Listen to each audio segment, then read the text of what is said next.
Pertama sekali saya terangkan sikit tentang hukum adat tadi tu dulu, sikit saja. Hukum adat dalam perbomohan ni, dia bukan berkenaan dengan the laws of nature. Macam mana saintis bermuamalah, berinteraksi dengan hukum alam yang Allah tetapkan. Tetapi we can call it laws of hacking nature, ataupun mereka mempergunakan satu ejen yang bukan manusia, dan ejen ni dia lebih kepada makhluk gaib, kan? So setiap kali disuruh, benda tu akan buat, tapi benda tu tak akan buat setiap masa lah, kan? Syarat-syarat tertentu awak buat, dia akan buatkan untuk awak. Jadi dalam in that sense, itu dipanggil sebagai adat, berulang-ulang. So bagi tukang-tukang sihir ni, bila dia buat A akan berlaku B. Okay, bagi dia ia adalah hukum adat.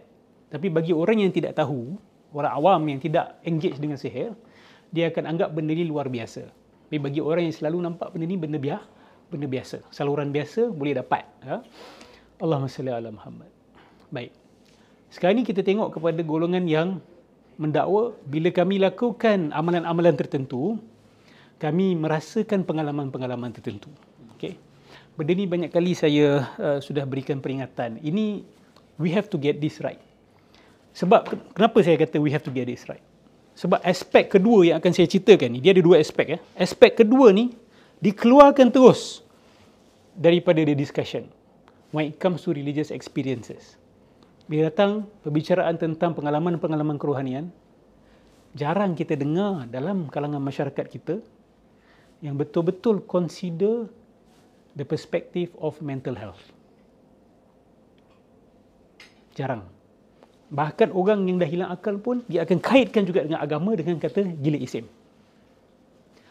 Dia buang kemungkinan bahawa benda ni memang mental problem. Benda ni memang daripada akal, masalah pada otak. Seolah-olah tidak ada kemungkinan itu. Nampak tak? Whereas in reality, we have to consider both possibilities. Okay.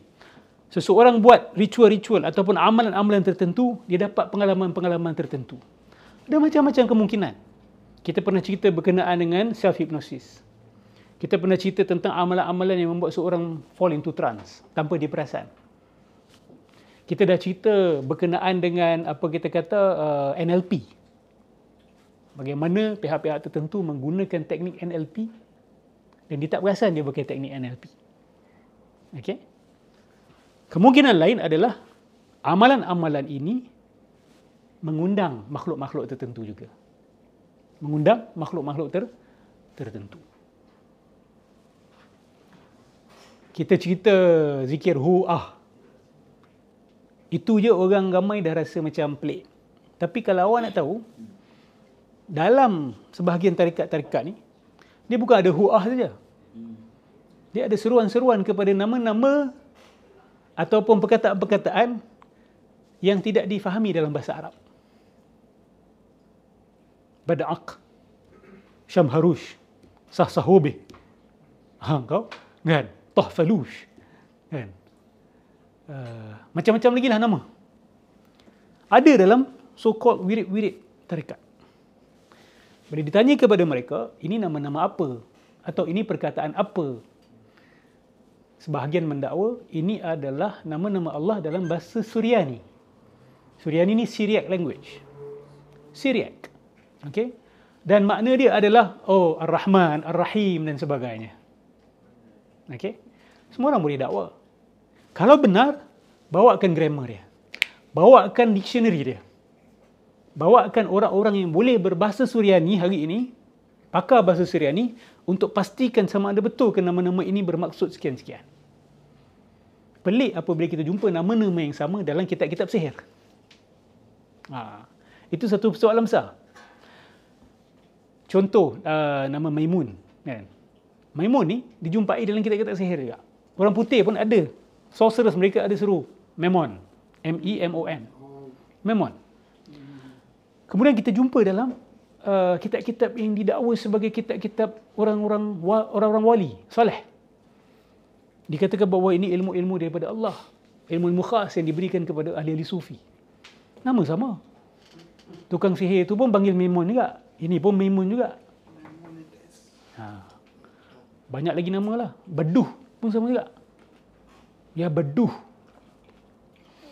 Memang ni bukan nama demon ke? Exactly.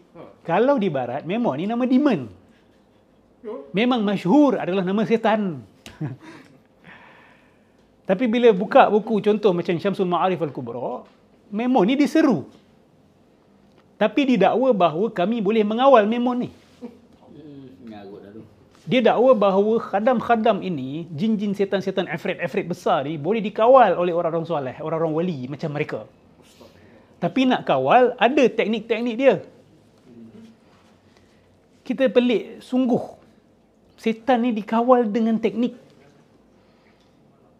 Dengan menyeru mereka dan mengambil sumpah daripada mereka dan memerintahkan mereka. La ilaha illallah Muhammadur Rasulullah. Dia guna teknik apa? Dia ni kecoh. Itu sihir. Mereka dakwa sebagai Khatam Sulaiman. Saya tunjukkan Khatam Sulaiman versi lain di dalam perbomohan Melayu. Ni pun dia bagi Khatam Sulaiman kan ni. Tapi ini bukan, ini sebenarnya kalau tukar-tukar sihir dikenal lah.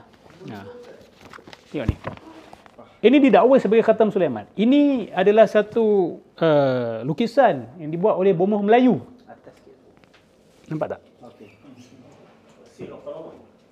The Seal of Solomon. Dan The Seal of Solomon ni ada banyak versi. Dia ada banyak versi. Ustaz tunjuk tajuk muka depan. Tak payah. Buku ni bahaya. Sebab dia terangkan A to Z. Saya benda nak buat apa semua. Okey. Boleh je Ustaz? Buat kelas. Yang best ni saya nak baca kat. Ni cara nak apa? Nak buat jahat pada orang lah. Degil dia nampak Saya kata jangan tengok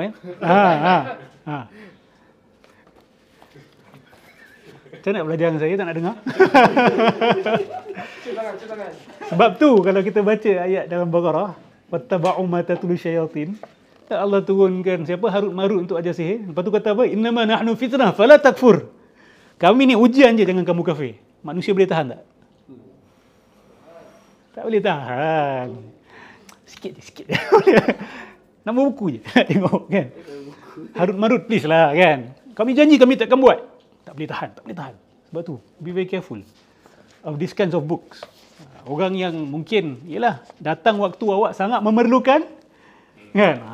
Dia start bilik. Tapi nama depan ni tak macam nama buku sihir. Ini kajian orang putih sebenarnya kepada perbomohan Melayu. Okey.